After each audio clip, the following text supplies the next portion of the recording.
Imagine standing on a battlefield thousands of years ago. The air is thick with smoke, the ground trembling beneath the weight of armies, and then something strange happens. A weapon, unlike anything we know today, is unleashed. Not a sword, not a spear, not even the thunder of cannons. Something older, stranger, a weapon so advanced that even now, with all our machines and laboratories, we cannot make it again. History is full of whispers about such creations, weapons born not only from iron and fire, but from forgotten genius, mystery, and perhaps even madness. They flicker in our records like ghosts, described by ancient chroniclers, feared by kings, and lost in time. But what were they? Were they real? And if they were, why can't we, with satellites orbiting Earth and machines reaching Mars, bring them back? Tonight, we'll drift into that twilight realm where science meets myth, where history holds its breath, and where forgotten weapons still wait in the shadows. Imagine the sea at night, a dark mirror stretching endlessly, broken only by the moon's reflection trembling on its surface. The air is heavy with salt, the sails of ships creak softly in the wind, and the world feels still, as if the ocean itself is asleep. Now imagine that silence shattered by fire.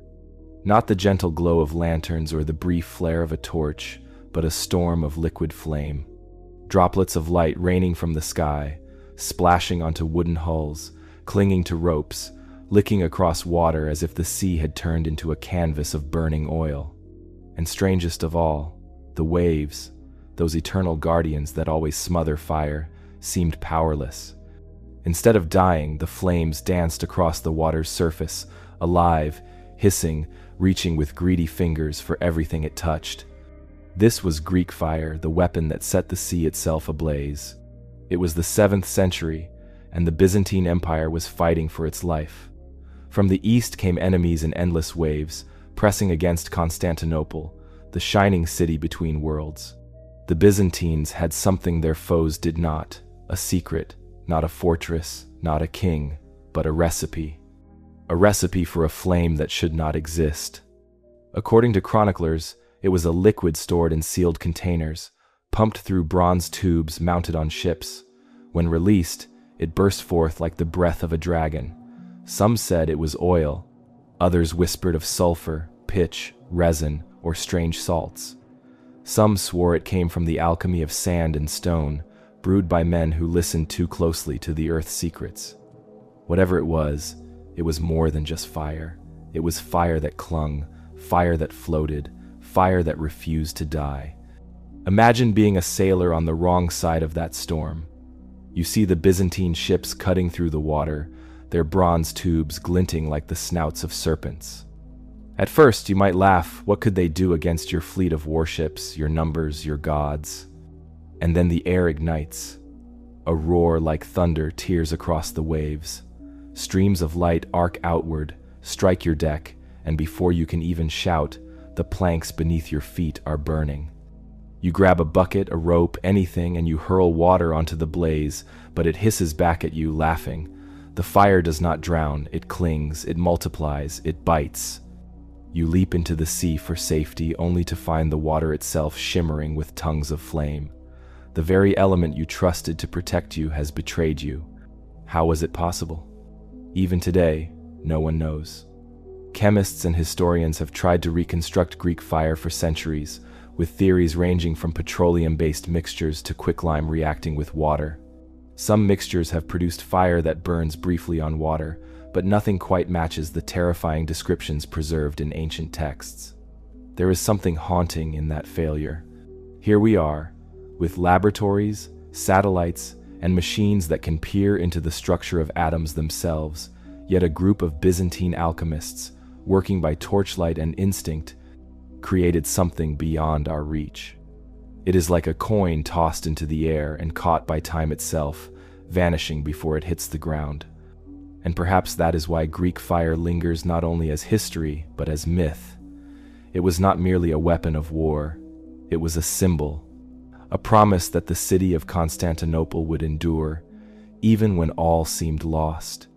A gift, some believed, from God himself, placed in the hands of men to protect a holy empire. The Byzantines guarded its recipe with the devotion of priests guarding relics. It was a secret passed from ruler to ruler, never written down, entrusted only to the most loyal. Even so, the formula slipped away, dissolved into the sands of time, leaving only echoes. But think of fire itself. To us, fire is familiar, almost domestic. The warmth of a hearth, the glow of candles at a dinner table, the flicker of a campfire under the stars. It is home. It is comfort. It is life. Yet here, it was twisted into something else, a fire that could not be trusted, that refused to obey the natural order, a fire that turned water into fuel, that broke the ancient pact between flame and sea. There is something unsettling about that, because it reminds us that the elements we think we know can always surprise us. Like the tick of a clock that suddenly stutters, like a shadow on the wall that does not belong to you, like a flame that burns, not on wood, not on oil, but on water itself.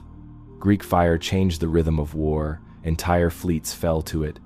Enemies learned to fear not just the Byzantines, but the sight of their ships, knowing that at any moment the sea could ignite beneath them. And yet, even this miracle of terror was fleeting. Empires rise, empires fall, secrets are lost. The very weapon that once saved a civilization became nothing more than a riddle. Like smoke, it slipped through history's fingers. And so, the question remains, what exactly was Greek fire? Was it truly a substance?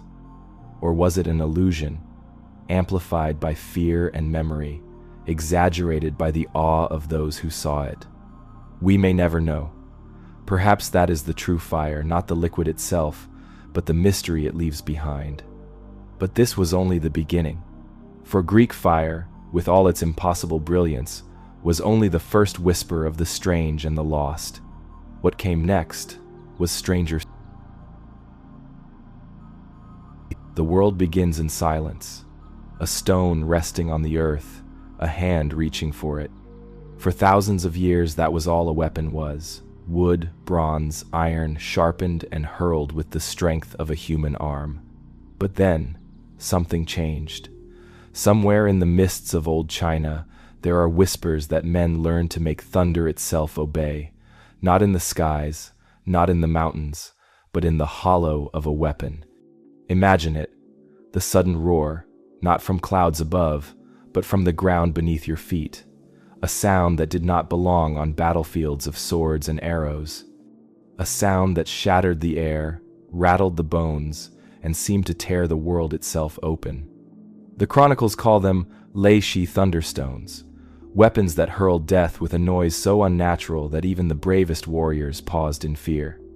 According to what little survives, these were cannons, great tubes of bronze or iron, shaped not unlike the mouths of dragons, their bellies filled with alchemical powders.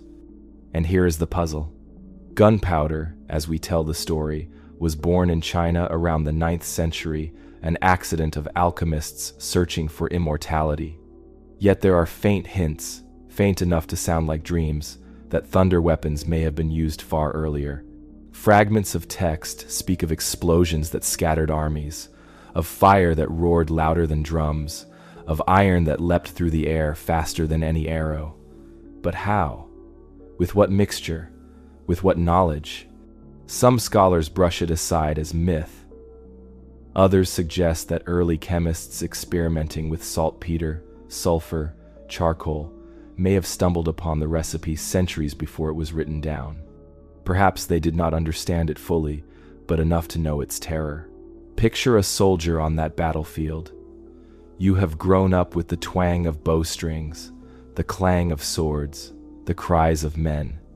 That is the music of war, as old as memory. But now, suddenly, you hear thunder. Not once, but over and over, rolling not from heaven but from the earth. You see smoke rising in strange shapes. You see iron balls tearing through wood, through shields, through the air itself. It must have felt like the world had cracked open, like the gods had descended, like heaven's judgment had chosen sides. To wield thunder in your hands is to hold nature's voice itself. It is one thing to swing a sword, to feel the resistance of flesh and wood, to know the limits of your own strength. It is another to strike with sound, with force that begins and ends in an instant, invisible and unstoppable. A sling stone obeys your arm. A spear obeys your aim. But thunder obeys no man. And yet, here were men who tried to chain it, to trap it in bronze and iron, to summon it on command. What arrogance, what brilliance, what danger. Even in modern times, we cannot fully trace the birth of the cannon. The first reliable records show them in the 13th century, blasting apart the walls of cities, rewriting warfare, but the hints of something earlier, the thunderstones of forgotten chronicles, remain like distant echoes. Perhaps the truth lies in a lost forge, where a craftsman poured molten bronze into a mold shaped like a dragon's throat. Perhaps it lies in an alchemist's workshop, where powders were ground and mixed until sparks flew in accident or revelation. Or perhaps it lies in memory itself, where stories exaggerate, where thunder and fire blend into poetry, where myth grows in the cracks of truth. But even if the thunderstones were only legends, they tell us something deep. They show how humanity has always listened to the elements, always tried to make them sing our songs. Fire, water, wind, stone, each one borrowed, reshaped, sharpened into something else. To call thunder down was not only to frighten enemies, it was to prove that man could steal the sky itself. And if thunder could be taken, what else could be stolen? For thunder, after all, was not the only element men sought to weaponize. There were mirrors that bent sunlight into blades. There were waters that boiled with hidden fire. There were winds that carried voices of terror. The thunderstone was but one voice in a larger choir of impossible weapons. And the next was, stranger. In the stillness of a battlefield, silence can be more terrifying than noise. The pause before a charge, the breath held before the clash of blades, and then a sound, sharp and strange, cuts across the air. Not the twang of a bowstring, not the whistle of an ordinary arrow, but something louder, stranger, a shriek that grows as it flies, as though the sky itself were being torn open. This was no ordinary weapon. The ancient Sanskrit texts speak of arrows that sang, arrows that burned, arrows that turned the night into day. They streaked through the air, not with silence, but with thunder. They were called Agni-astra, the weapons of fire. What were they? Some scholars believe they were early rockets, tubes of bamboo filled with mixtures of saltpeter, sulfur, and charcoal. When lit, they roared into the air, their tails glowing, their bodies shrieking as they cut the wind. Imagine a child's firework arcing across the night sky, scattering sparks in the dark.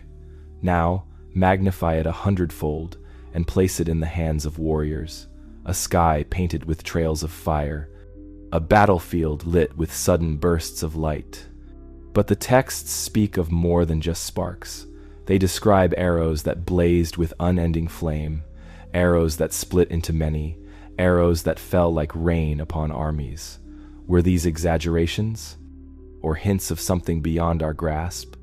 Picture it, the hush before battle, broken not by a horn or drum, but by fire screaming through the heavens. Soldiers glance upward, their shields useless against the roaring streaks.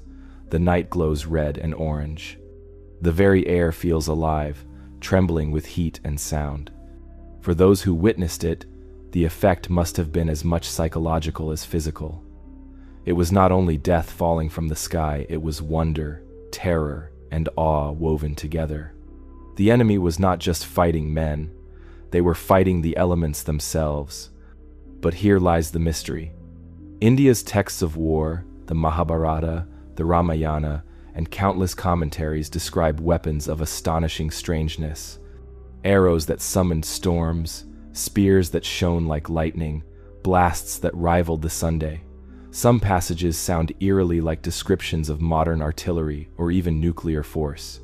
Are these only metaphors, poetry woven into epic tales? Or did some part of them reflect real devices, weapons of fire and noise, early rockets that predated their supposed invention by centuries? The truth may never be certain, but perhaps that is not the point. Because when a firework cracks in the sky, we do not ask if it is real. We feel it. We hear it scream. We see the trail of light that fades, leaving only silence in its wake. That, too, is what these arrows were: not just weapons, but spectacles. Part fire, part thunder, part theater. A performance meant to shake the enemy's courage as much as to wound his flesh. Like a magician's trick scaled to the terror of war. Like the night sky itself, turned into an accomplice. And perhaps that is the greater lesson. Weapons are not always designed to kill. Some are designed to terrify, to confuse, to overwhelm the senses. The singing arrows did not just pierce bodies. They pierced the silence. And once silence is broken, once fear has been sown, the battle is already halfway won. But some weapons did not roar. They did not blaze across the heavens. They did not light up the night. Some weapons crept quietly, unseen, unheard, striking not with noise, but with silence. And those were strangers. The Mediterranean is calm today. Waves lap gently against the stone harbors of Sicily. Sunlight spills across the tiled rooftops, and seagulls circle lazily in the sky. It feels timeless, eternal, a sea too beautiful to be scarred by war. But if you listen closely, you can almost hear it: the sound of sails swelling with wind, the creak of oars cutting water, the shouts of men rowing into battle. And if you close your eyes, you might see them. Roman ships, dozens of them, bearing down on the city of Syracuse. The year is 214 BC. Rome, vast and hungry, has turned its gaze upon Sicily, and Syracuse, rich, proud, fiercely independent, has become its target. The city is well defended by thick stone walls, but Rome is relentless. Siege towers loom, engines of war are dragged into place, the sea bristles with galleys, and at the heart of Syracuse stands a man unlike any other: Archimedes. Archimedes, the mathematician, the dreamer, the man who saw numbers in the sky and shapes in the sea. He was no ordinary citizen. His mind was a forge where imagination burned hotter than iron, where geometry became machinery, where thought itself became weapon. It was he, the chronicles tell us, who built strange machines to defend his city. Catapults of uncanny accuracy, cranes that plucked ships out of the water like toys, and, if legend is to be believed, mirrors that gathered the sun's light and hurled it like a spear across the waves. Picture it. The Romans approach in their ships, confident, armored, ready to storm the walls. The sun rises behind Syracuse, its light flooding the harbor. On the walls, soldiers adjust giant bronze mirrors, polished to brilliance, angling them like shields of light. At first, nothing happens. The sea glitters, the Romans laugh, and then smoke. Thin at first, then darker. Wood hisses, tar bubbles, sails catch fire. The ships, one by one, begin to blaze, the sea itself shimmering with reflections of flame. The Romans cry out, not knowing what strikes them. There are no arrows, no catapults, no stones, only sunlight, sharpened, concentrated, turned into fire by the genius of a man who looked at the sun and saw a weapon. But here lies the mystery. Did it truly happen? The legend of Archimedes' death ray has echoed through centuries. Some say it is true that he wielded the sun like a sword. Others dismiss it as myth, a story born from the awe of his inventions. Scientists have tried to test it.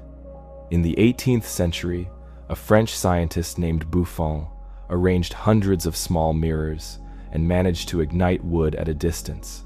In 1973, Greek engineers attempted the same, setting a ship ablaze with polished bronze.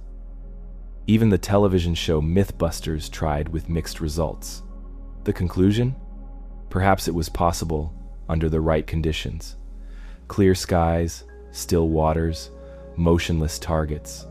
Perhaps not practical as a weapon of war, but possible as a dazzling display of knowledge. And yet, whether real or not, the story endures. Why? Because the idea is too powerful to let go. The sun, our life giver, our constant companion, turned into a blade. Light, which warms and nourishes, reshaped into destruction. It is the same paradox that has always haunted humanity. The tools that heal can also kill. The discoveries that enlighten can also burn. We hold candles to see in the dark. We build fires to cook our bread. We bask in sunlight to grow our crops. But what happens when someone takes that same light and bends it, sharpens it, makes it scream like a weapon? It reminds us of a truth both simple and terrifying. Nothing in nature is innocent, not even the Sunday. Think of a magnifying glass in a child's hand, a simple trick, tilting the glass until the light gathers into a tiny, white-hot point. At first, it is wonder. A dot of brightness, so sharp it burns your finger. Then, perhaps, a dry leaf smolders, a scrap of paper curls into smoke. What is that but Archimedes' mirror in miniature? A child's toy, a scientist's trick, a general's weapon. The difference is only scale and intent. That is the human story, in all its contradictions. We take playthings and make them into weapons. We take miracles and turn them into machines of war. And yet, there is poetry in it. The idea that sunlight itself could become an ally in battle. That the sky, silent and eternal, could suddenly lean down to strike your enemies. It is as though nature itself chose sides, standing with Syracuse against Rome. Imagine being a Roman soldier that day. You stand on your deck, shield raised, expecting arrows. Instead, you feel heat on your face. You squint against the glare. And then, before you understand, the sail above you blossoms into flame. Your comrades leap into the sea. Your ship creaks and groans as the fire consumes it. What god has betrayed you? Not Mars, not Neptune, but Apollo, the sun god himself, lending his fire to your enemies. Even if it were only a rumor, only a story told later by frightened men, it is easy to see how such a tale would spread. For war is not just one with swords and shields, it is one with fear, and nothing spreads fear like the sense that even the elements are against you. Archimedes' mirrors remain a riddle. Perhaps they were real, gleaming across the harbor like a constellation of fire. Perhaps they were never used, only imagined, exaggerated into myth. But the truth matters less than the vision, because the idea itself is a weapon, a story that outlives both the man and his city. For in the end, Syracuse fell. Archimedes himself was killed, despite orders to spare his life. Rome triumphed. The machines were silenced. The mirrors were lost. And yet, the tale of a man who could set ships ablaze with the sun has outlived them all. The sun is our oldest companion. Long before we wrote words, we marked its path in stone circles. Long before we built houses, we followed its warmth across the seasons. It has been God, guide, calendar, and comfort.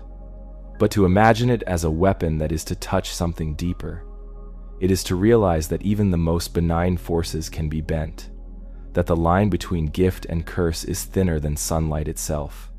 And that realization follows us still, through every invention. Nuclear power to light our cities, or to level them. Medicine to heal, or to poison. Metal to build bridges, or to forge guns. We cannot escape the mirror's lesson. We can only look into it and ask what reflection stares back. And yet, mirrors were only one way of making the invisible deadly. If sunlight could be sharpened into fire, what about sound? What about silence? What about the unseen forces that slip through the world without weight, without form? The death ray of Archimedes, whether real or imagined, was only the beginning of a longer story. For there were other weapons, stranger, quieter, and far. In the stillness of dawn, imagine two warriors standing across from each other. The air is heavy with silence, the kind that hangs before thunder. One grips a sword of iron, strong and sharp enough to kill. The other holds something else. A blade that gleams with a pattern like flowing water, ripples frozen in steel, as if a river had been caught inside the metal. When the blades meet, the difference is instant. The iron shudders, cracks, and splinters. The patterned sword remains untouched, almost whispering as it slides free. This was the terror and the legend of Damascus steel. For centuries, travelers, crusaders, and scholars told stories of these swords. Swords so sharp they could cut through a strand of silk drifting in the air. Swords so strong they could split a rock, yet so flexible they could bend without breaking. In the clash of battle, they shattered the weapons of Europe as though they were toys. To carry one was to carry mystery in your hands. To face one was to face despair. Even their appearance seemed enchanted. Wavy, liquid-like patterns shimmered along their surface. Watering, they called it, as if the blade itself had been tempered by a flowing river. It was not just a weapon. It was art, science, and sorcery forged into one. What gave these blades their power? The answer lay in their birth. Damascus steel was not born in Damascus at all, but in the crucibles of India, from a material called Wootz steel. Wootz was no ordinary metal. It contained microscopic threads of carbon, folded into the steel like veins in marble. When forged by the right hands, these carbon structures gave the blade both strength and flexibility, the paradox every smith dreams of. But the process was a secret, guarded fiercely, and passed down like sacred scripture. The ingots of Wootz were traded, carried along the Silk Road, reaching Damascus where master smiths transformed them into the legendary blades. The city gave them their name, but the secret was older, deeper, born in the furnaces of the East. And then, mysteriously, it was gone. By the 18th century, Damascus steel had vanished from the world. The swords remained, treasured in museums and private collections, but the secret of their creation had slipped away. Modern metallurgists have studied the surviving blades under microscopes. They've found nanostructures of carbon nanotubes, some call them, that gave the blades their unique qualities. Yet no forge today can quite reproduce them. Why? Because steel, like bread, depends on recipe, timing, and the unseen hand of chance. Change the ore, the furnace temperature, the impurities, even the wood used for charcoal, and the miracle disappears. One missing ingredient, one forgotten step, and what was once magic becomes only metal. It is as if the swords themselves whispered their secrets only once to humanity, and then fell silent forever. There is something almost haunting about this. In every age, we search for perfection in weapons, in art, in knowledge. Damascus steel was perfection in its time, the perfect marriage of strength and grace. And yet, like a flower that blooms only once in a century, it vanished. Perhaps that is why the legend lingers, because we sense something fragile in human achievement, that brilliance, once lost, may never return. That not all knowledge is permanent. Some is mortal, like us. Think of the analogy, baking bread. A recipe known to your grandmother, rich and fragrant, passed to your mother, and then to you. But miss one detail, the way the dough is folded, the warmth of the oven, the patience of waiting, and suddenly the bread is no longer the same. Damascus steel was bread baked by the ancients, and we are left with crumbs. When crusaders returned from the east, they spoke of these blades with awe. In the clash of armored knights and Saracen warriors, the European swords often shattered against Damascus steel. It was not merely the weapon, it was the terror of the unknown. To face a man whose blade could bend and not break, whose sword could slice through chainmail, was to feel that the very laws of war had changed. And in a sense, they had. For Damascus steel was more than metallurgy. It was psychology, legend made tangible. When your enemy believes your blade is unbreakable, you have already won half the battle. Steel is more than metal. It is humanity's reflection of itself. In it, we see our hunger for strength, our need for beauty, our obsession with permanence. A sword is not just forged, it is dreamed into existence, an extension of the hand and the will. Damascus steel embodies this dream.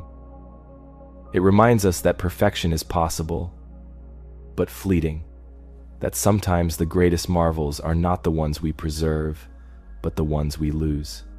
And perhaps that is the true whisper of these blades, a warning that even the sharpest edge dulls, even the strongest steel fades, and even the brightest knowledge can vanish if not tended like a flame. Today, scientists still chase the secret. Laboratories attempt to recreate the lost folds of carbon, to coax modern steel into whispering like the old. Some claim success, others say it is only an imitation, a shadow of the real. But maybe that is the point. Maybe Damascus steel was never meant to be rediscovered. Maybe it belongs to its own time, a legend locked in the fire of forgotten furnaces. And so we are left to wonder, to hold the surviving blades with reverence, as if they are relics from another world, to run our eyes across their watery patterns and imagine the battles they fought, the hands that forged them, the secrets they guard. They whisper still, though not in words.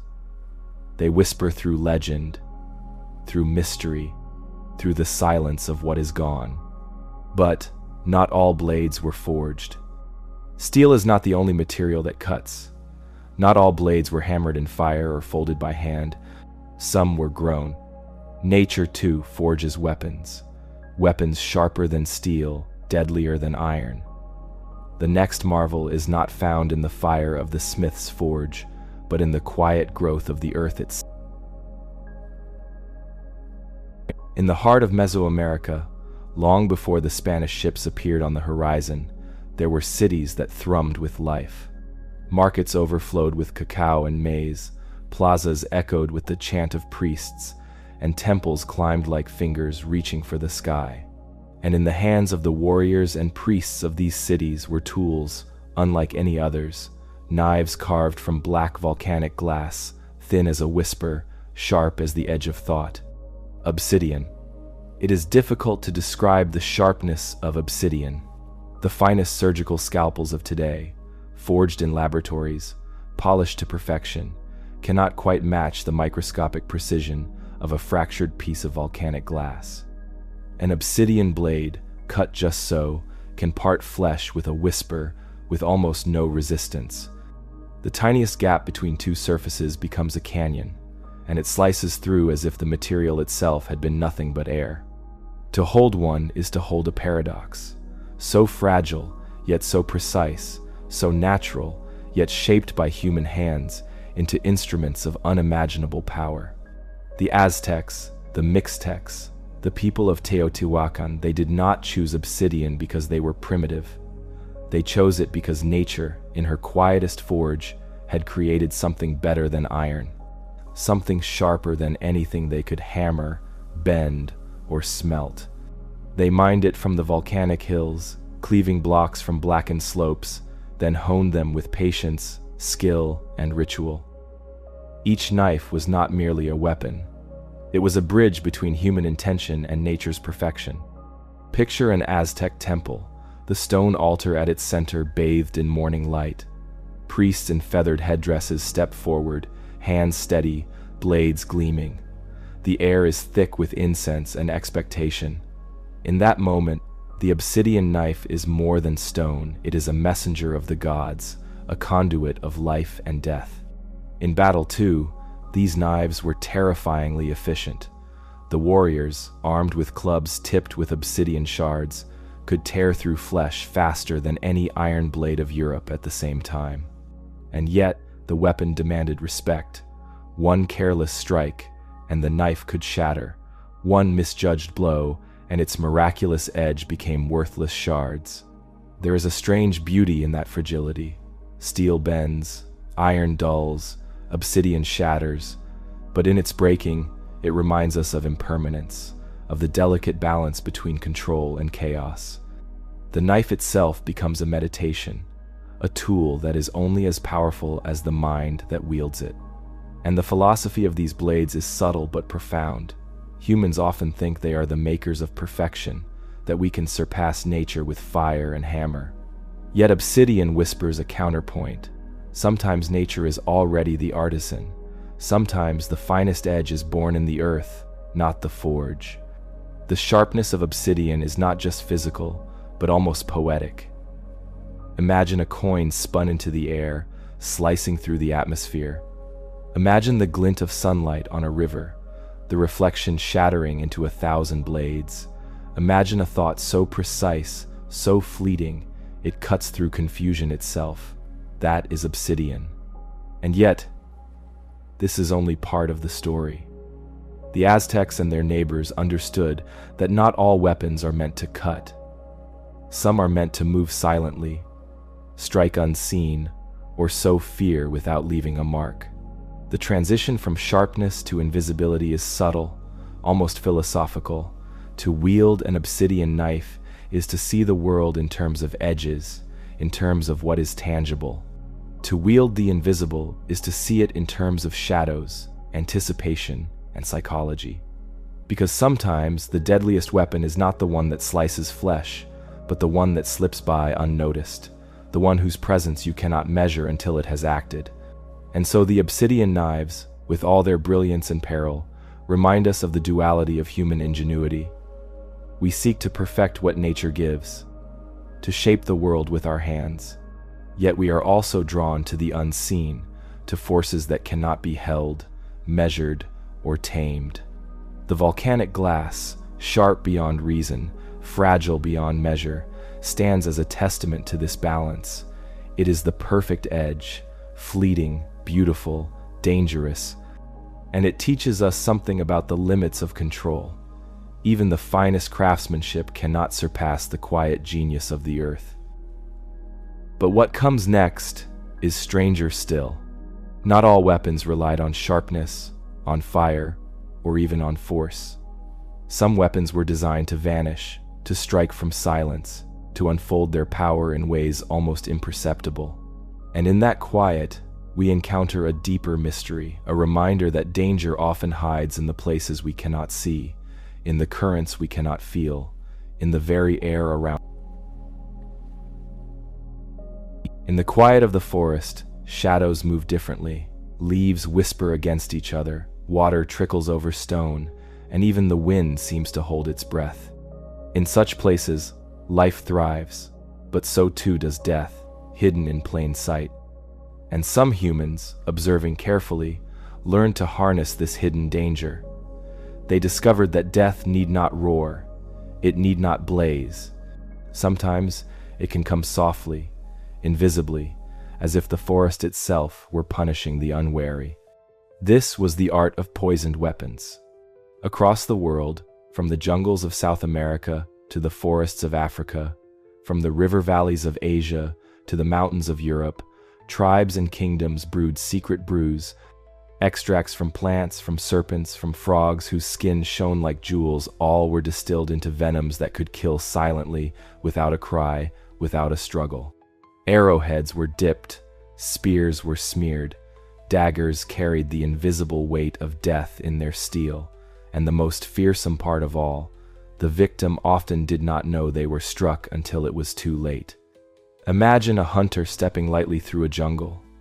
He does not see the thin arrow hissing toward him, does not feel the prick as it pierces the skin.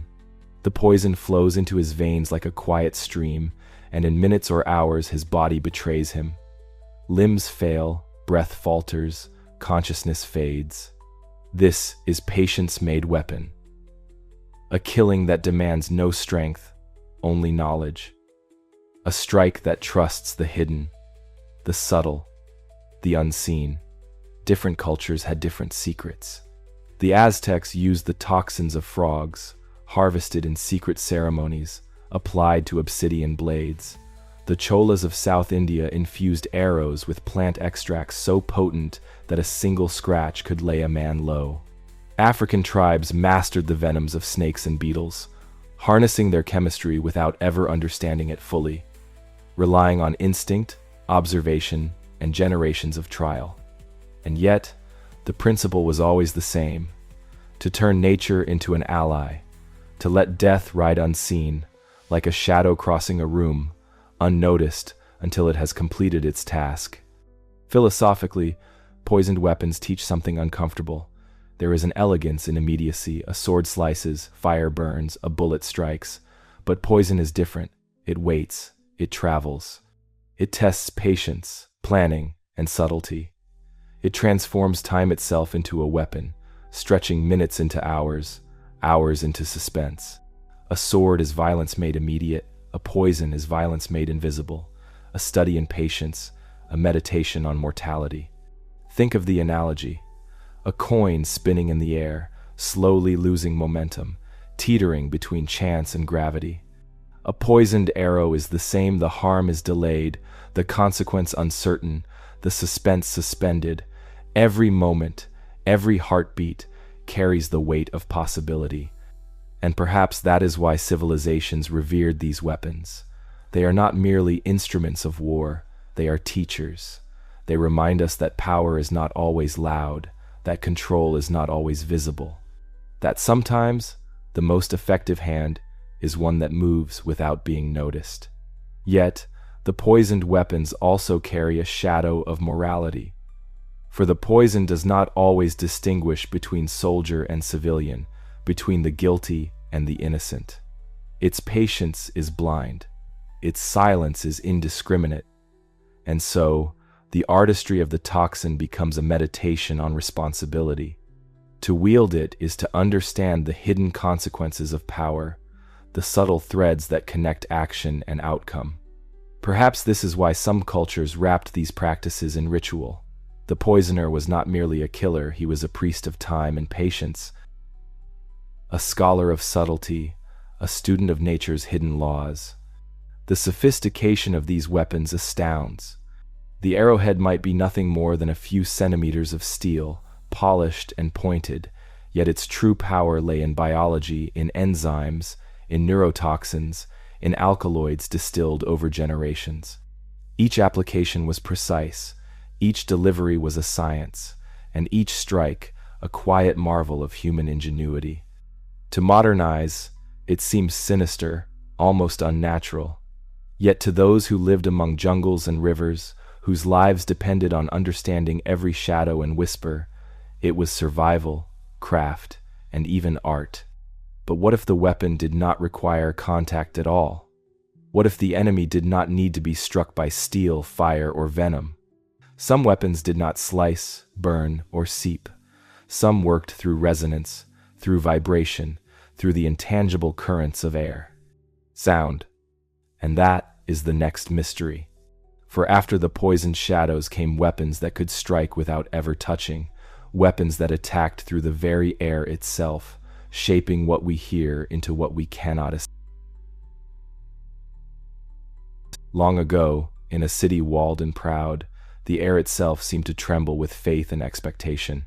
Jericho, perched upon the earth like a fortress of stone and sun, had survived generations of siege, its walls thick and unyielding, its gates tightly shut against enemies. And then came the sound. The chronicles tell us it was horns, trumpets of ram's horn, sounded 7 times around the city. The people inside the walls listened. Perhaps they laughed. Perhaps they prayed. Perhaps they simply waited. And then the walls fell. It is a story that has echoed through millennia, whispered in sacred texts, debated by historians, pondered by scientists. How could walls of stone, built by human hands and centuries of labor, collapse under the command of sound alone? Was it faith, sheer coincidence, or something more tangible, a weapon hidden in the resonance of the air itself? Sound is subtle. It flows invisibly, shaping the world without ever touching it. A whisper can startle, a drumbeat can stir armies. But under the right conditions, sound can do more than move the mind, it can move matter. Think of a wine glass, delicate and perfect. Strike the right note, at the right pitch, and it shatters, vibrations magnified, energy concentrated, destruction delivered without touch, without fire, without steel. Now imagine multiplying that force. Imagine hundreds, thousands of soldiers, their horns blown in unison, their frequencies colliding like waves across the city. Could walls, resonating with that sound, begin to fracture? Could stone itself, under persistent vibration, succumb? Some scientists have suggested it is possible. Experiments with resonance and acoustics show that under precise conditions, certain structures can indeed fail when exposed to sustained sound waves. The frequencies need to be exact, the vibrations steady, the amplification extraordinary. But the story is not merely technical. There is poetry in imagining armies armed with nothing but air and faith. The Israelites marched silently, trumpets ready, timing precise, each note carrying the weight of belief. The walls did not just fall from force, they fell under expectation, under the invisible pressure of sound made deliberate, of rhythm made lethal. It is as if vibration itself, that most intangible of forces, had been sculpted into a weapon. And perhaps it had. Perhaps those ancient warriors understood something we have only glimpsed in physics and experimentation. Sound is more than a tool. It is a bridge between perception and reality.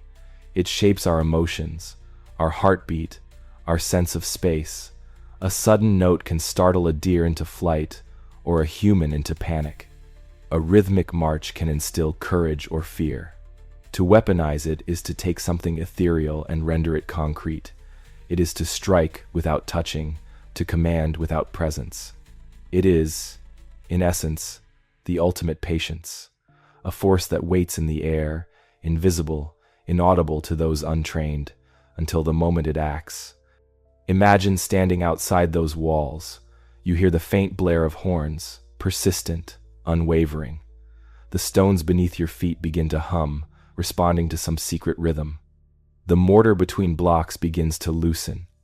Dust falls, cracks appear, and then, in a single moment, centuries of stone give way. No fire, no arrow, no blade, only sound. And yet, sound was only one way to bend nature to human will.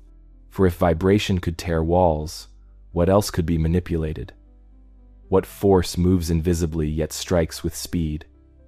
What can slice through air itself, leaving devastation in its wake? And that is where we turn next, to weapons that did not merely hum, they flew. The air itself, shaped and sharpened, became a tool, a weapon, a messenger of speed and sudden destruction, and that was only. In the quiet hills of ancient lands, shepherds tossed pebbles into the air, watching them spin and scatter across the grazing fields. A simple act, a game, a trick of the hand. But in the hands of soldiers, that same motion became something else entirely, something dangerous, swift, and precise. Sling bullets, stones flung not by arm alone, but by the force of a twisted leather strap, a simple shepherd's tool elevated to the art of war. The accounts come from many corners of history. Greek historians describe the sphendon, a sling that hurled projectiles faster than arrows. Roman records speak of fundators, soldiers trained to launch lead bullets with lethal accuracy. Even in biblical tales, shepherds like David used slings to fell giants, turning what was once a pastoral pastime into an instrument of destiny. And yet, the mechanics are astonishingly simple. A strip of leather, a stone, a twist of the wrist. The stone spins, gathering momentum. The strap lengthens the arm's reach. The projectile leaves the sling at speeds that can pierce armor, strike a man at distance, and vanish almost before the eye can follow. Imagine watching one of these stones fly. It is small, perhaps no larger than a coin. It arcs through the air, glinting in the sunday.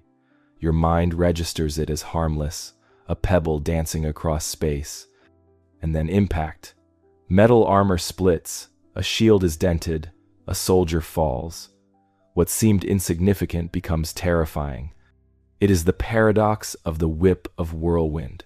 Something tiny, ordinary, can become unstoppable when guided by skill and speed. The physics behind it is as poetic as it is precise. Momentum multiplied by distance, angular velocity transferred to energy. The simplest tool, a sling magnified by human skill, becomes a weapon faster than an arrow, quieter than a bow, yet capable of devastating force. And perhaps that is why these weapons were both feared and revered. Not because they required extraordinary materials, but because they demanded mastery of timing, rhythm, and intuition. A misstep, and the stone falls harmlessly to the earth. A perfect strike, and it becomes death incarnate. Think of it as flicking a pebble across a pond. The motion is elegant. The stone spins. It strikes with a small splash. In the water, it is playful, harmless. On the battlefield, scaled 1,000-fold, it pierces armor, topples riders, and becomes a whispering messenger of wind and death. And like the pond, the battlefield reflects the motion. Ripples spread, soldiers panic. The momentum of one small, precise act carries through ranks, through formations, through morale itself. There is also something philosophical in such a weapon. In every culture that wielded slings, we see an understanding of subtlety. Power need not be enormous to be effective. Strength is not always in the size of your muscle, but in the timing of your action, in the precision of your aim, in the understanding of forces unseen. A sling transforms patience, observation, and skill into tangible consequence. It turns the air itself into a conduit of intention.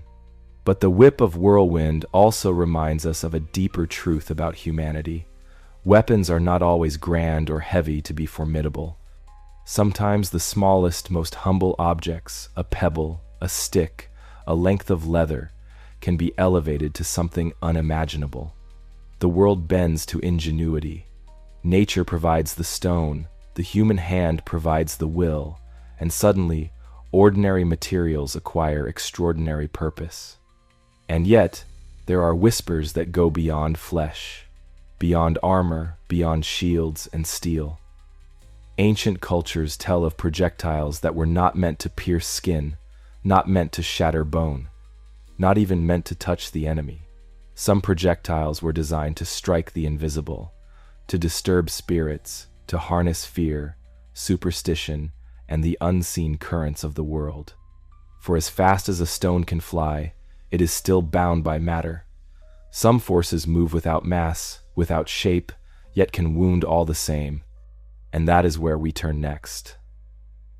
The air can carry stones, fire, or sound, but some weapons transcend even the tangible. Some reach the mind, the soul, the unseen, striking not the body, but the very spirit of those who face them. And in those stories, we begin to glimpse the most mysterious weapons. Across the vast steppes of Scythia, where the wind sweeps unhindered from horizon to horizon, warriors rode on horseback with the ease of birds in flight. Their eyes were sharp, their movements precise, and their weapons strange, uncanny, whispered in legend. Among these weapons, none were more feared than the cursed arrows. The Scythians were not merely archers. They were masters of the bow, of mobility, of surprise. But what set some of their arrows apart was not their craftsmanship or the skill with which they were loosed. It was what coated their tips. Stories tell of strange concoctions, potions brewed in secrecy, sometimes mixed with blood, sometimes with herbs said to carry curses. Some historians suggest that certain mixtures caused infections, turning minor wounds into deadly maladies. Others hint at rituals, spells invoked to strike fear into enemies even before the arrow flew. The result was terrifying. To be struck by one of these arrows was to feel that the world itself had turned against you.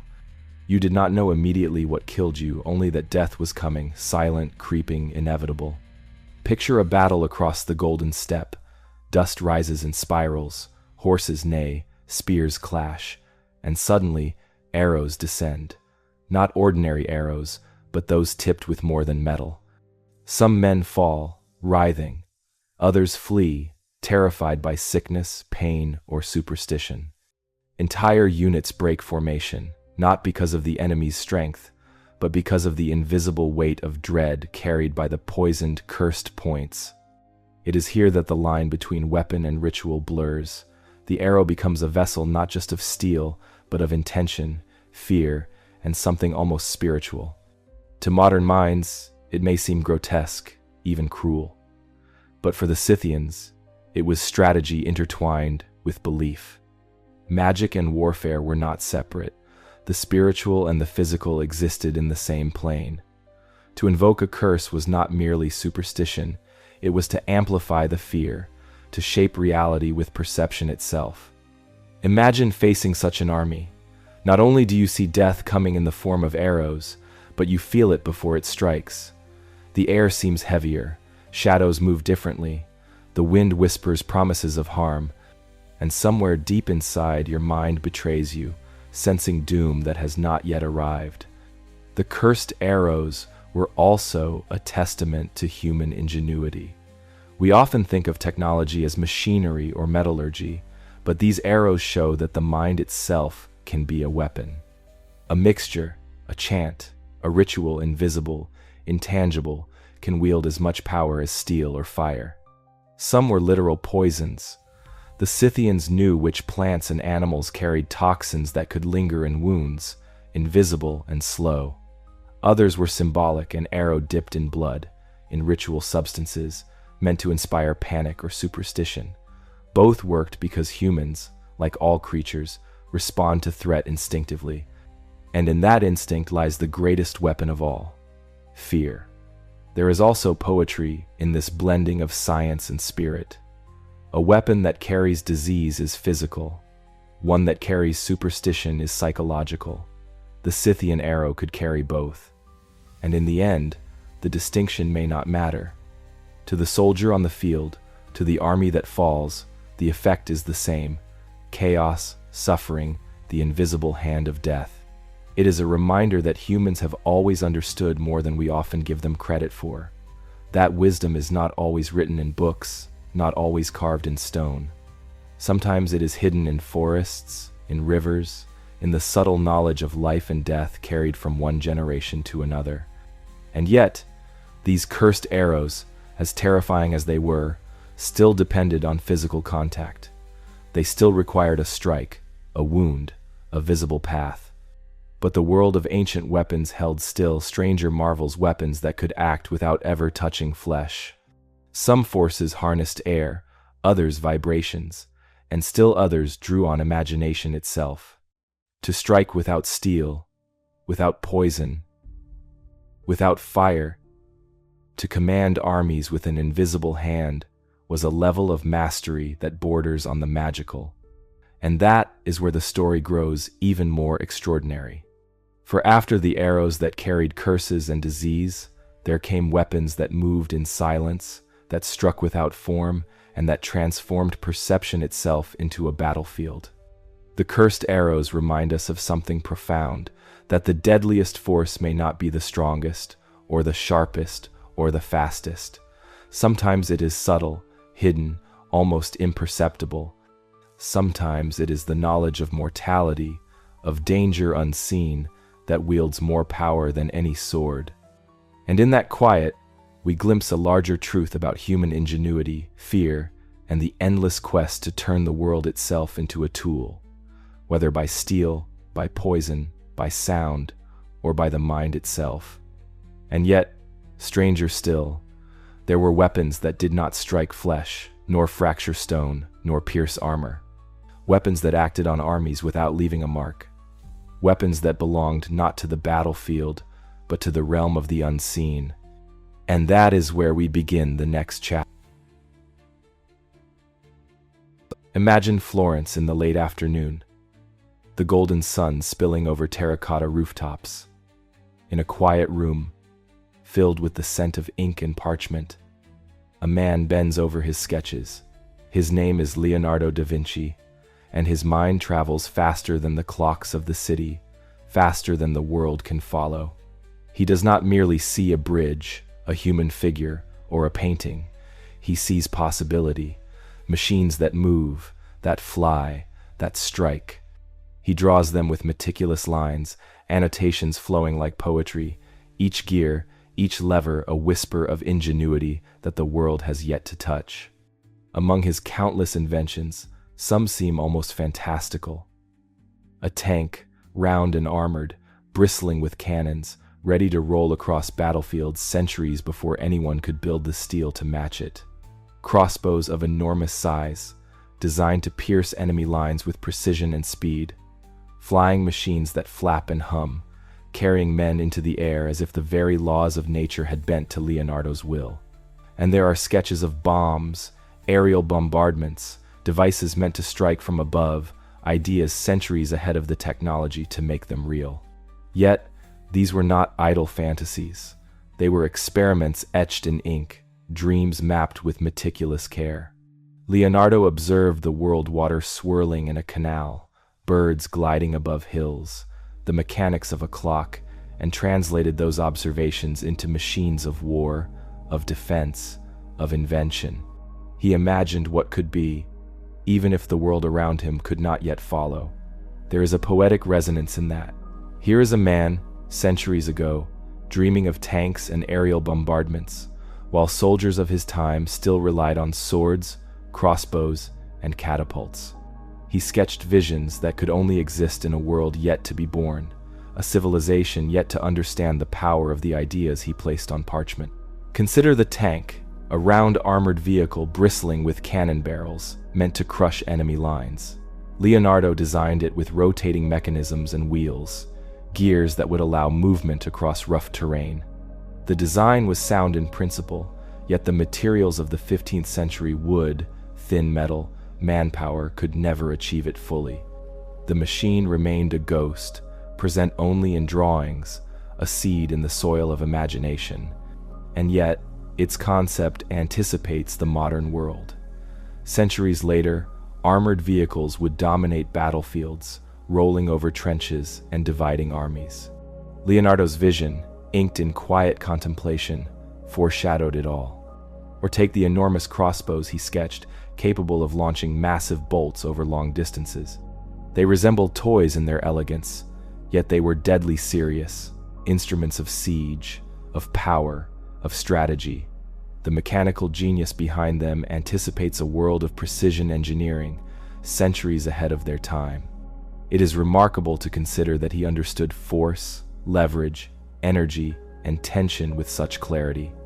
The interplay of physics and imagination in Leonardo's mind allowed him to see beyond his era, to design what the hands of his contemporaries could not yet craft. There is also a philosophical lesson in his war machines. They exist in a liminal space neither fully realized nor entirely absent. They are blueprints of possibility, reminders that invention often begins as imagination, that ideas are seeds that may not bloom for centuries. Perhaps that is why Leonardo's sketches captivate us still. We see not the machines themselves, but the human mind, expansive, curious, unafraid to bend rules, unafraid to dream of power and destruction with the clarity of an artist's hand. Imagine a battlefield where his machines exist as drawn, a tank rolling across muddy fields, giant crossbows hurling massive bolts, men lifted into the air by mechanical wings. It is an impossible scene for the 15th century, yet in Leonardo's mind, it is inevitable. And yet, here is the paradox. His inventions were never fully realized. They existed in the ink of drawings, in the quiet hum of imagination. Technology could not yet hold them. And so, they remained whispers on paper, impossible tools waiting for centuries to catch up with vision. But Leonardo's machines remind us of something more than imagination. They remind us that weaponry is not only about destruction, it is about the human desire to transcend limits, to anticipate the unseen, to manipulate forces that nature has placed in our path. And sometimes, these visions exist long before the hands of humanity can bring them to life. There is beauty in that waiting in the unfulfilled potential. For every sword forged, there may be 1,000 machines sketched, never realized, whispering possibilities across time. Yet, as wondrous as Leonardo's inventions were, there exist weapons not imagined, not sketched, not even dreamed openly, secrets buried beneath the sands of time, hidden from the eyes of history, waiting for archaeologists, explorers, and the curious to unearth them. And that is where the story turns. For some of the most incredible weapons ever conceived were not ideas on paper, but tangible tools, lost and forgotten, swallowed by deserts, rivers, and the march of centuries. The buried secrets remind us that human ingenuity is both ephemeral and eternal. Ideas float in the mind, waiting to be realized. Some are drawn, some are whispered, and some are hidden, surviving only in fragments and stories until the sands of time release them again. And so we leave Leonardo's workshop, the hum of gears and ink behind us, and we turn toward the earth itself, to the hidden, buried, and unimaginable weapons that history. In the bustling heart of modern Delhi, amid traffic, chatter, and the ceaseless pulse of life, there stands a quiet sentinel, a pillar of iron, towering and silent, weathering centuries with a patience that dwarfs human memory. It is the Iron Pillar of Delhi, forged more than 16 centuries ago, and yet it resists the slow decay that claims even the hardest metals. It does not glint like a sword, it does not scream like a cannon, it does not roar or strike, and yet it carries a power that surpasses many of the weapons we have imagined, drawn, or even unearthed from the earth. The Delhi Iron Pillar was created during the reign of Chandragupta II, in a time when empires rose and fell with the swing of swords and the clash of shields.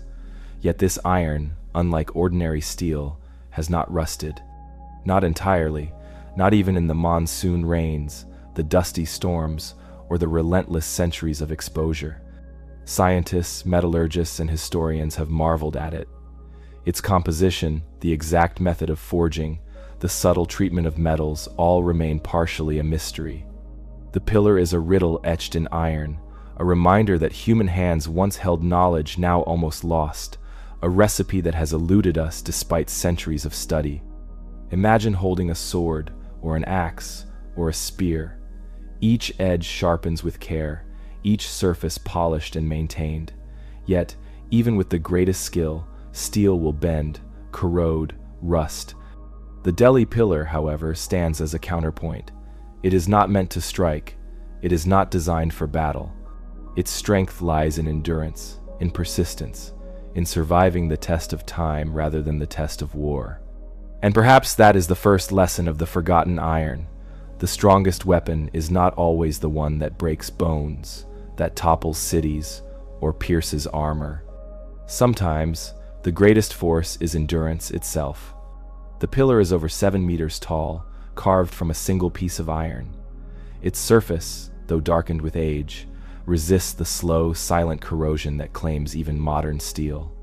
Tiny rust layers form, yes, but they are neutralized by phosphorus, sulfur, and carbon compounds in a symphony of metallurgical perfection that ancient blacksmiths somehow achieved without the tools we now consider essential. It is as if the pillar carries in its atoms a secret philosophy, a lesson from the past. Permanence is possible if one understands the delicate dance of elements, the balance between nature and human intention. Consider this: empires crumble, cities burn, weapons are shattered, swords snapped, cannons melted down, yet the pillar remains. Not because it is violent, not because it seeks to dominate, but because it was made to endure. And in that endurance, it exerts a quiet authority, commanding awe not through destruction, but through survival. There is a strange poetry here. A sword slices through life, yet rusts in silence. A pillar bears witness to generations, yet does not harm a soul. Perhaps the most profound power is patience, the ability to persist, to outlast, to remain when all else falls away. The Delhi Iron Pillar also tells us something about the limits of human knowledge. Ancient metallurgists achieved feats we can barely replicate today. They understood composition, forging, and the chemistry of metals at a level that seems almost magical to modern science. We have instruments, laboratories, and centuries of study, yet the pillar still resists complete explanation. There is wonder in that, a reminder that humanity has long possessed brilliance we barely recognize, that sometimes the most extraordinary weapons are not destructive, but enigmatic. They are silent teachers of craft, patience, and endurance. And yet, it is not merely the chemistry that fascinates, it is the human choice that lies behind it. To forge a pillar that lasts centuries requires foresight, care, and an understanding of time itself. The blacksmiths who created it were thinking beyond battles, beyond empires, beyond themselves. They were speaking to eternity, leaving a message not in blood, but in iron. That message is clear even today. Stand long enough, endure enough, persist quietly. You too can outlast storms, kings, and the passage of centuries. The pillar's endurance also invites reflection on the nature of power.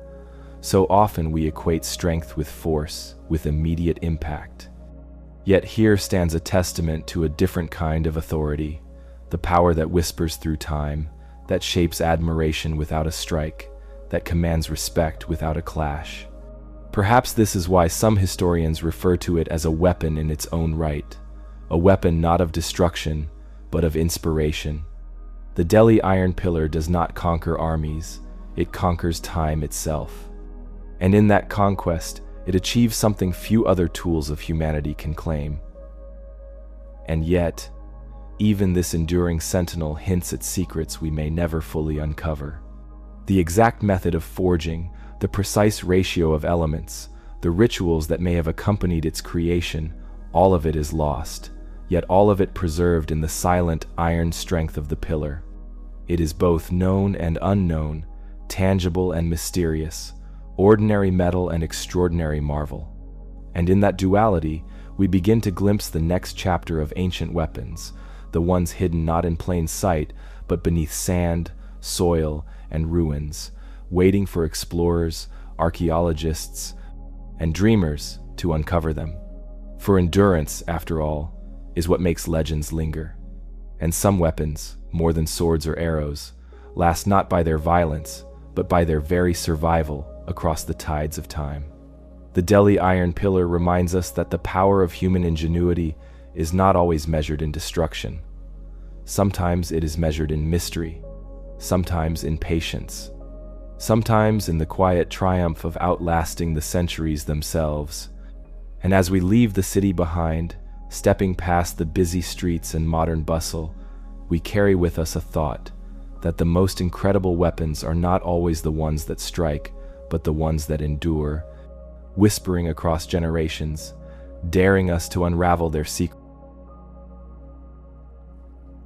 Long before cannons roared across Europe or fireworks painted the skies in China, whispers of a strange, volatile substance moved quietly through the margins of history.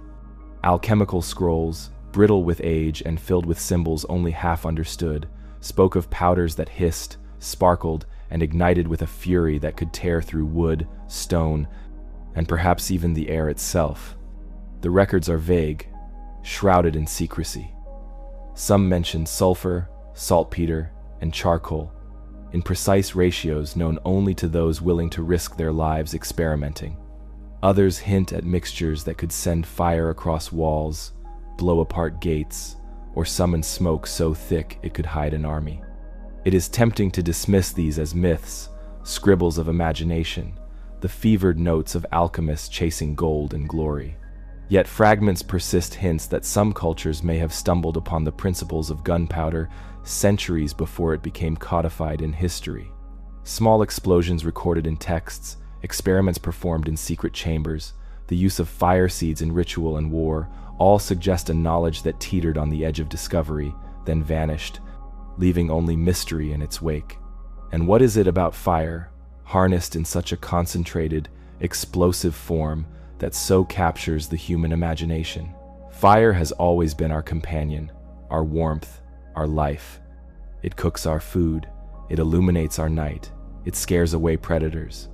But here, fire is transformed.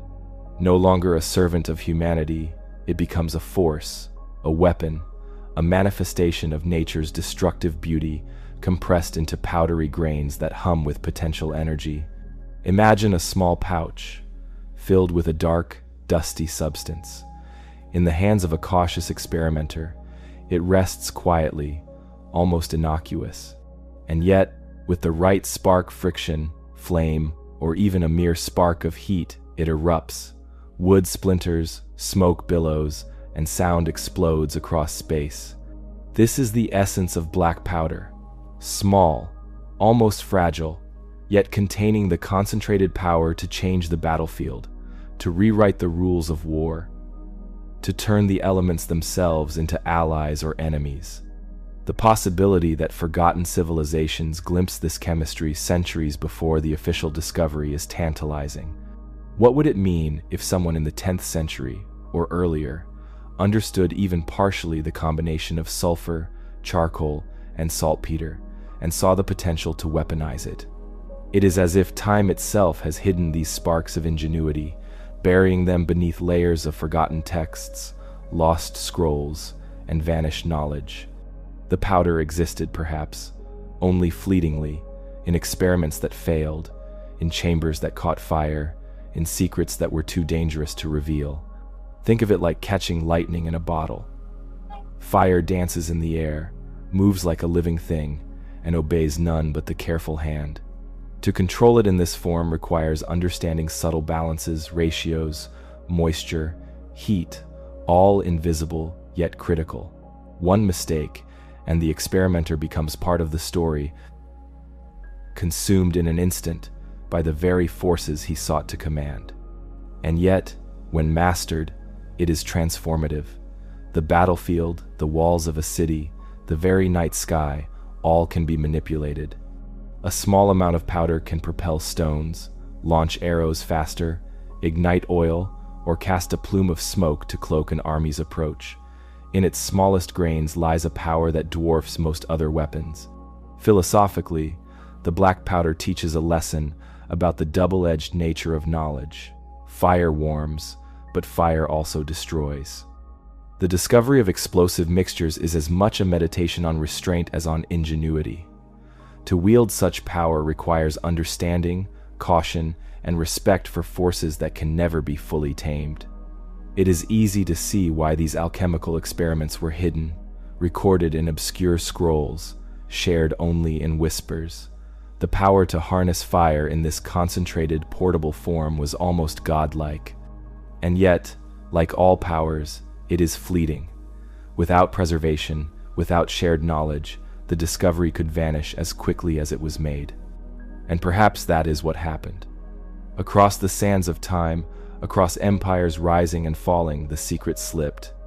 Alchemists died, scrolls were burned, experiments failed catastrophically, and centuries passed before the chemistry was rediscovered in China, refined, codified, and unleashed upon the world. But imagine, just for a moment, a culture that truly mastered it centuries early. Imagine walls shattered before the siege even began, arrows and bolts propelled by fire, cities illuminated and terrified by explosions unseen in our written history. It is a glimpse into a world that almost existed a whisper of the impossible. Yet even this astonishing potential is only part of the story. For once fire can be harnessed in grains, once explosions can be directed, the door opens to forces that may not be contained. And here lies the cliffhanger, the quiet terror behind all discovery. Some doors, once opened, cannot be closed. The powder waits, silent, deadly, a reminder that human ingenuity often brushes against forces too great to fully control. And as we turn from the scrolls of alchemists to the deserts, ruins, and tombs where weapons lie hidden, we begin to see the true scale of our ancestors' ambition. Some of the greatest weapons ever conceived were not written in books. They were buried, lost, hidden beneath sands, rivers, and ruins, awaiting rediscovery. And in that hidden world, fire and invention converge in ways that challenge our understanding of history, engineering, and imagination. For those who stumble upon them today, the sense of wonder is almost suffocating. Each artifact, each fragment, is a message across centuries.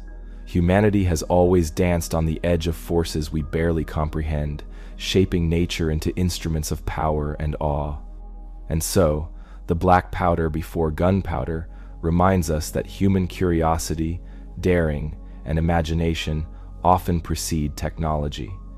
Discovery is sometimes ephemeral, fleeting, almost invisible, yet its echoes ripple across time.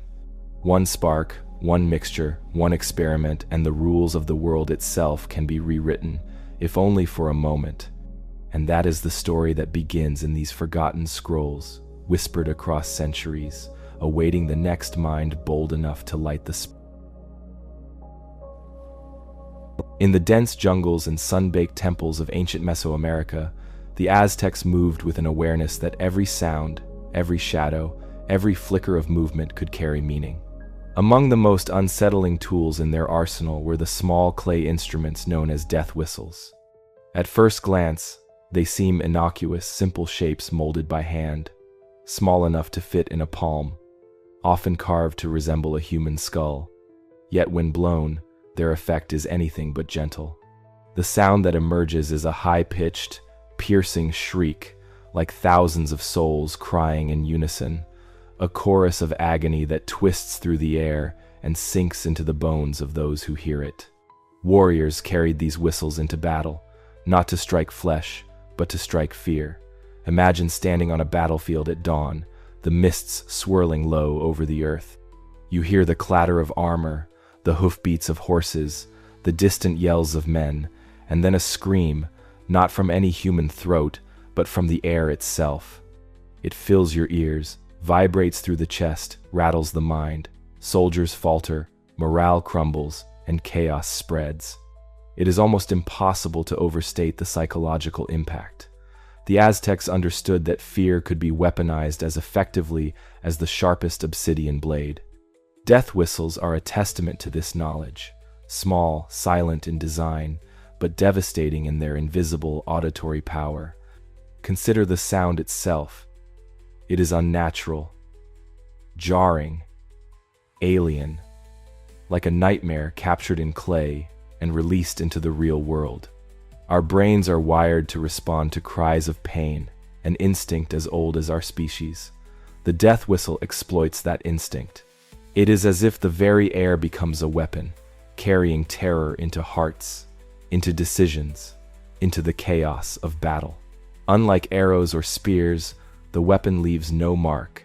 Its victims may not bleed, may not be injured, and yet the effect is undeniable. A whole army can waver, retreat, or panic, undone by nothing more than sound amplified by fear itself. Philosophically, this teaches something profound about the nature of weapons. They need not cut or burn to be effective. They need not pierce or shatter. Sometimes, the sharpest weapon is invisible. Sometimes, it exists purely in the mind, manipulating perception, exploiting instinct, and shaping reality through emotion. The Aztecs understood this better than most. They shaped terror as deliberately as a blacksmith shapes iron. They realized that the mind is fragile, that perception can be bent, that the intangible can become as lethal as the tangible. In the whistling skulls, we hear not only a sound but an understanding of human psychology, distilled into clay, sharp and precise. And yet, there is poetry in the violence of these instruments. They are small, unassuming, yet capable of immense effect. They are crafted by hand, simple in design, yet complex in impact. They remind us that ingenuity is not always measured by size or complexity, but by subtlety, by understanding, by foresight. Picture a battlefield at twilight. Shadows lengthen. Soldiers grip their weapons, ears straining.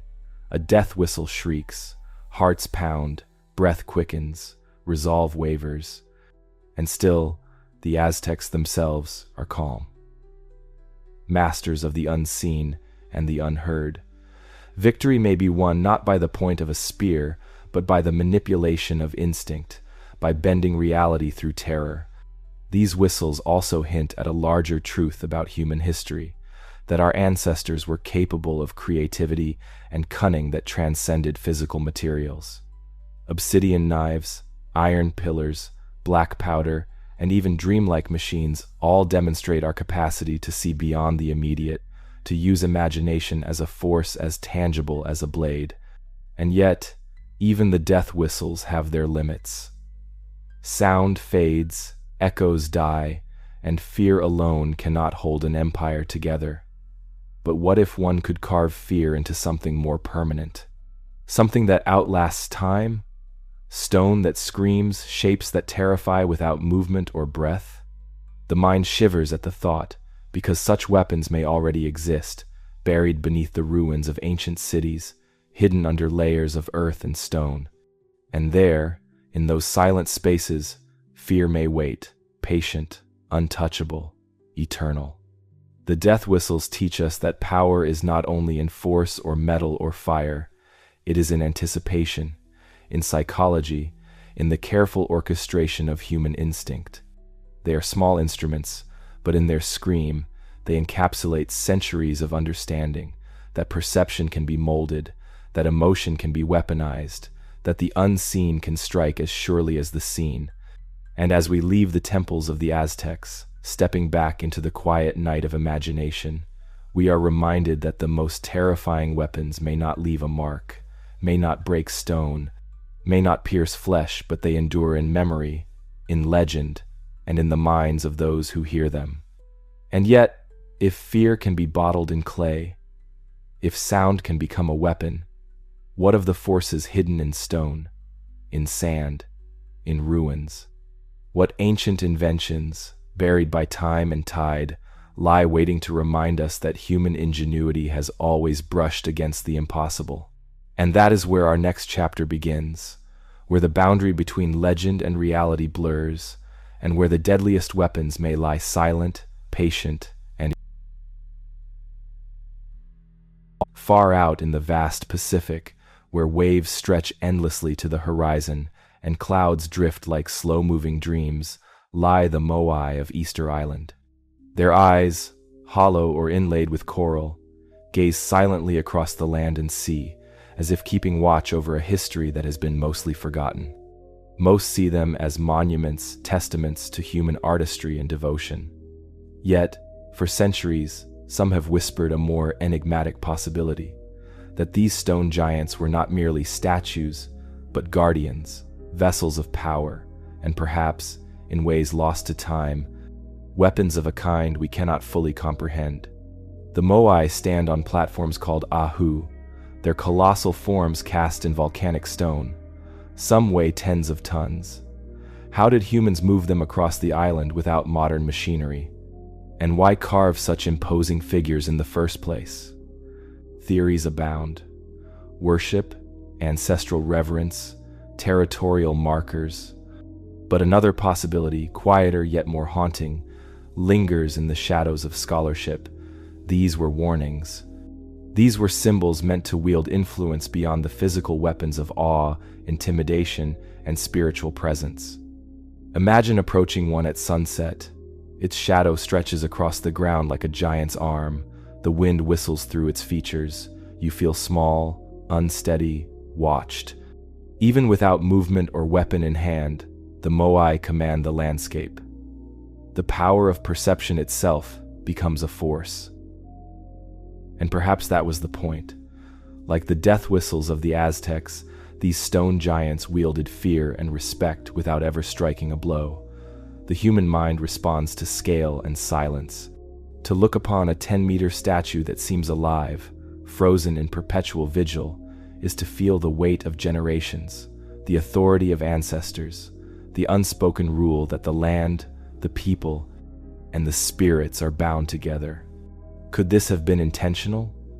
Were the Moai carved as protective weapons, not of flesh and steel, but of presence and symbol? Some scholars suggest that in the culture of Easter Island, spiritual power and physical security were inseparable. Ancestors guided the living, and the living obeyed the silent edicts of stone. Consider the metaphor. A weapon does not always need to pierce armor. Sometimes it needs only to reshape behavior. A statue can regulate fear, obedience, and respect just as effectively as any spear. And in the moai, that effect is magnified by scale, mystery, and permanence. For centuries, they have stood unmovable, untouchable, watching over the island, carrying the weight of human intention in every carved line. And yet, even as guardians, they are reminders of fragility. Societies that created them eventually fell into strife, and many statues toppled. Power, even when immortalized in stone, cannot fully defy history. But the act of carving, of placing, of commanding presence that endures. And in that endurance, there is a kind of weapon, the ability to shape perception, to inspire awe, to guide behavior across centuries. There is also wonder in their construction. Volcanic stone, transported without pulleys or vehicles, sometimes across miles of rugged terrain. Platforms leveled, alignments measured, labor organized on a scale that seems impossible. The physical ingenuity required mirrors the conceptual ingenuity. These were not casual carvings, but deliberate works designed to achieve an effect both practical and spiritual.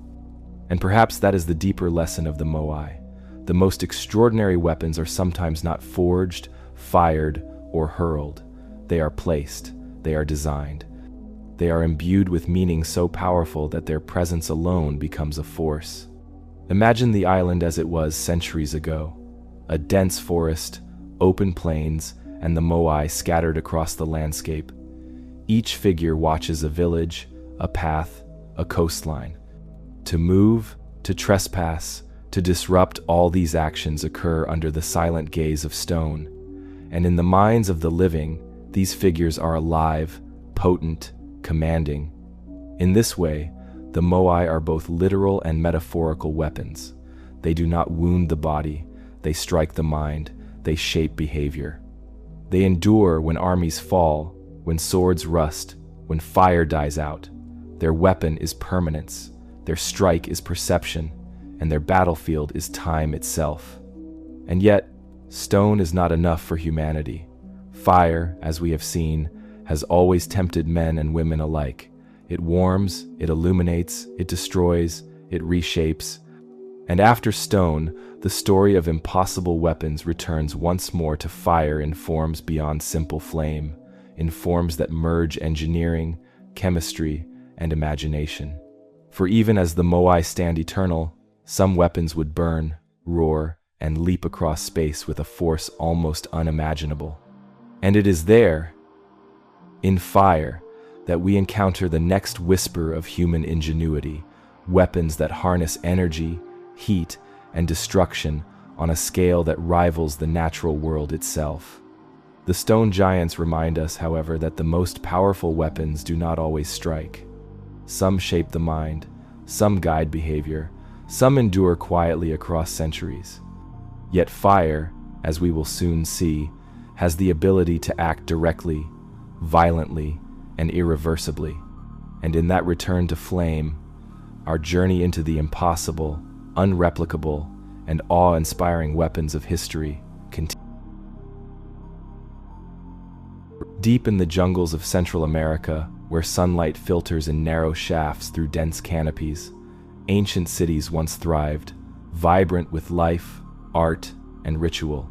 Stone plazas echoed with music, markets with barter, and temples rose like stairways to the heavens. Yet among these wonders, some of the most extraordinary tales are not of kings, priests, or pyramids, but of fire. The Maya, skilled astronomers, mathematicians, and architects, were also alchemists in their own right. Hidden in the whispers of codices and colonial chronicles are accounts of fires that burned with a strange intensity. Not the simple flicker of torchlight, not the gentle glow of oil lamps, but flames that leapt higher, blazed brighter, and consumed more fiercely than ordinary fuel. These fires were said to be concentrated, almost magical, fueled by powders whose composition has been lost to time. In some tales, entire city blocks were engulfed, yet the survivors described a light and heat unlike any ordinary blaze. The flames seemed to have a life of their own, dancing and crackling with a strange rhythm, illuminating temples and plazas with a terrifying brilliance. Was this early chemistry?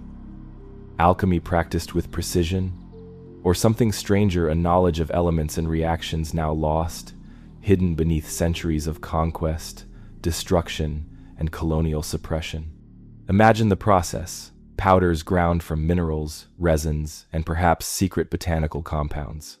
Mixed carefully, stored in clay vessels, ignited with fire, and suddenly the mundane transformed into the extraordinary. Flames leapt, shimmered, and devoured.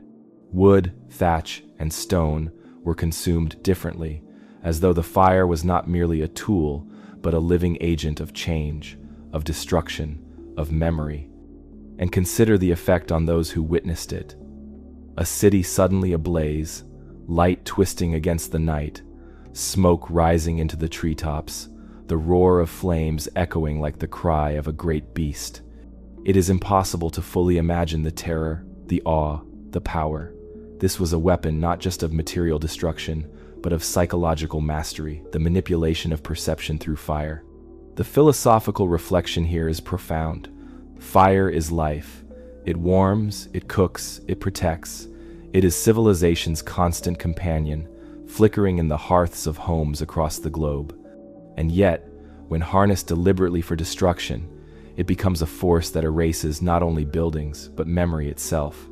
In this way, the Maya flame is not merely a weapon, it is a reclamation of power, a statement that the energy of nature can be directed by human hands to reshape reality.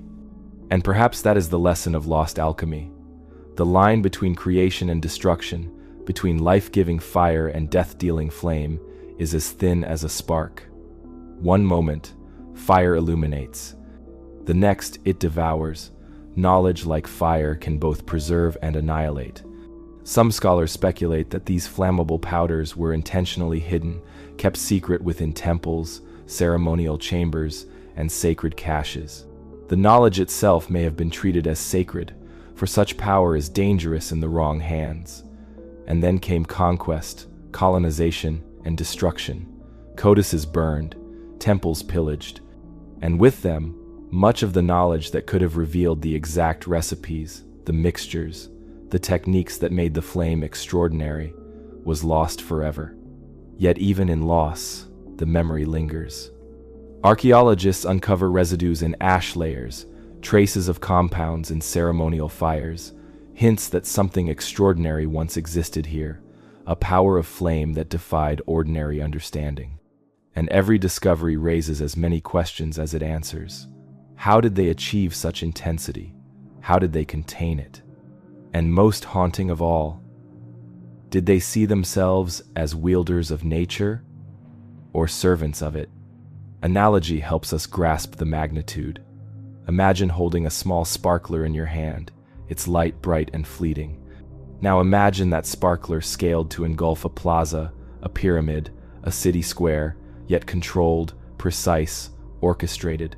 The sense of wonder, terror, and ingenuity is almost unbearable. And yet, this is what the Maya may have achieved: a small scale of alchemy, magnified to the grand scale of civilization, leaving behind stories that shimmer like embers across centuries. The forgotten flame also reminds us of human ingenuity's ephemeral nature. Great knowledge can be lost in a day, buried under conquest, the erosion of time, or the willful suppression of memory. And yet, even in absence, it continues to inspire, whispering across generations that humanity has brushed against forces larger than themselves, harnessing them, if only briefly, in the quiet alchemy of imagination. And yet, as extraordinary as fire can be, as transformative and terrifying as flame is in human hands, it is not the ultimate weapon. Storms, floods, and tempests have always dwarfed the might of men. Fire can burn cities, yes, but the sky itself, when roused, can obliterate entire landscapes in ways that no human hand can rival. And here begins the transition. For after flame comes fury of another kind, storms, winds, and the harnessing of nature itself as a weapon. The Maya flame, beautiful and terrible, shows us the continuum of human ambition, from obsidian knives to death whistles, from iron that outlasts centuries to powders that defy understanding. Humanity seeks to master not only materials but forces. And yet, for every fire, there is a storm, for every powder, a tempest waiting to remind us of our smallness in the universe. So we leave the cities of the Maya behind, their pyramids still rising from the jungle, their ash-strewn plazas whispering secrets of fire that burned brighter than oil. And as we step from the flames of history into the winds of possibility, we feel the inevitability of scale, that even the most fearsome weapon, no matter how ingenious, exists within a universe of power far greater than itself. And that is where the story continues, to the weapons that harnessed the invisible, the storm and the wind, the forces that men once sought to control, but that ultimately remind us of the vastness. High in the frost-bitten lands of the Norse, where the auroras dance like spirits across the night sky, legends whisper of weapons forged not from iron or steel, but from lightning itself. Among these tales, none is more enduring than that of Odin's spear, Gungnir, a weapon said never to miss its mark, crafted by the dwarves and imbued with the very essence of the storm. To hear the old sagas is to feel the chill of the north wind biting your skin, to sense the crackle of electricity in the air, and to understand that the Norse imagined warfare not only in terms of men and armies, but in terms of cosmic forces themselves. Odin's spear was more than a tool. It was a manifestation of nature, a weapon that embodied precision, inevitability, and the raw fury of the sky. Imagine standing on a cliff as storm clouds gather above the fjord. The wind whips, the lightning splits the heavens, and the air smells of ozone and ice. Now, imagine a spear descending from that storm, guided by something beyond mere hand or eye, striking true every time. Such was the essence of Gungnir in myth, and such were the tales of the thunder weapons that dotted the imagination of the Norse. Lightning, of course, is not a weapon humans can command, not truly. And yet, these myths capture a human fascination with controlling forces greater than ourselves. There are hints, scattered across history, of attempts to harness electricity and storms for destructive or defensive purposes, though none can match the certainty of legend. In the sagas, Odin's spear is perfectly balanced, carved with runes, and thrown with unwavering accuracy. No enemy can dodge it. It flies faster than the eye can track. The comparison is not subtle. The Norse saw lightning as nature's own projectile, instantaneous, untamed, yet capable of being guided by skill and wisdom. We can imagine it in modern terms as a missile of raw energy, aimed with divine intent, a force that bypasses armor, fortifications, and human strategy. Yet it exists more vividly as a symbol, the desire to align human will with the power of the cosmos, to extend the reach of the individual into the realm of the elemental. Analogy helps bring this closer to our own understanding. Lightning is a coin flipping in the sky, unpredictable, dazzling, and untouchable. Yet myth shapes it into the spear, and in doing so, humans create a bridge between the impossible and the imaginable. We see ourselves in these legends, grasping at forces beyond our control, imagining mastery where only awe exists. It is not just a story of war, it is a meditation on ambition. To dream of a spear that never misses is to dream of aligning one's actions perfectly with the universe.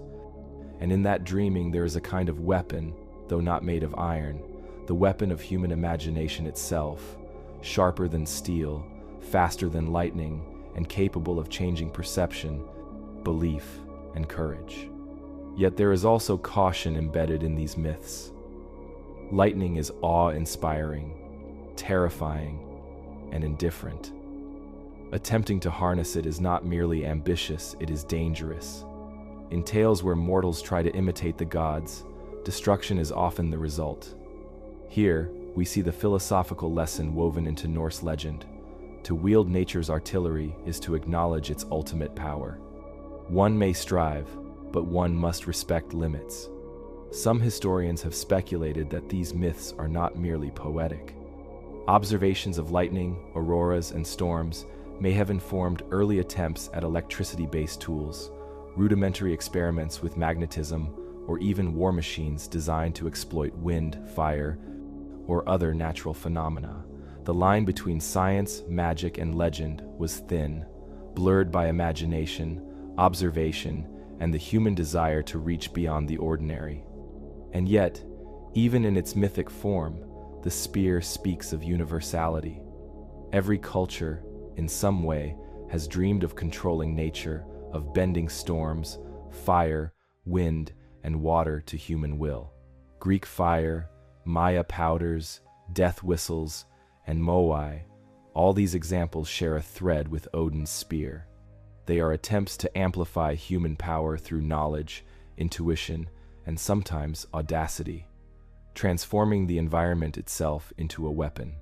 It is here that philosophy and history meet.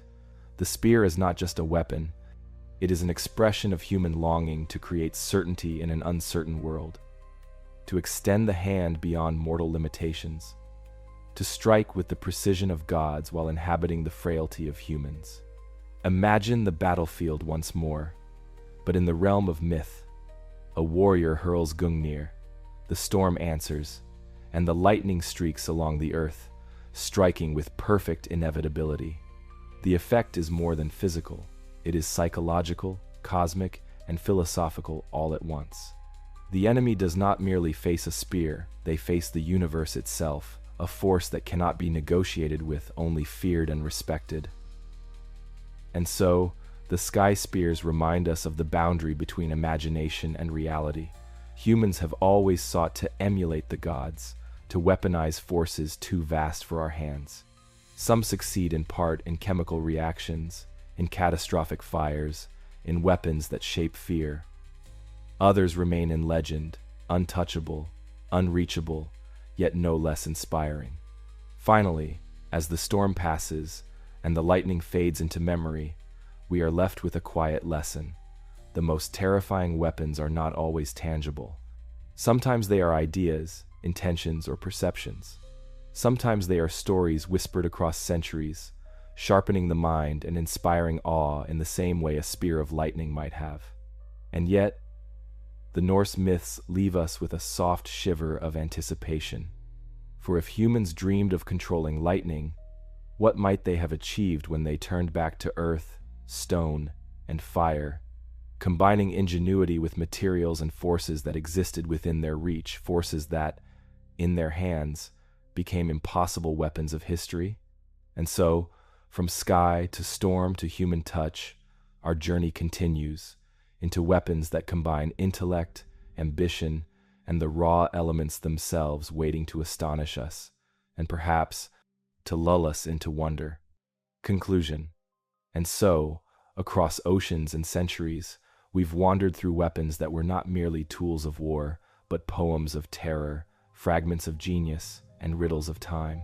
Some burned the seas, some whispered in shadows, some still sing in silence. And though we, with all our satellites and machines, cannot make them again, perhaps that is the point. Perhaps some things are meant to remain unsolved, reminders that human history is not a straight line, but a labyrinth. So tonight, as you drift into sleep, remember, the past is not gone. It lingers, like embers under ash, waiting for someone, someday, to stir them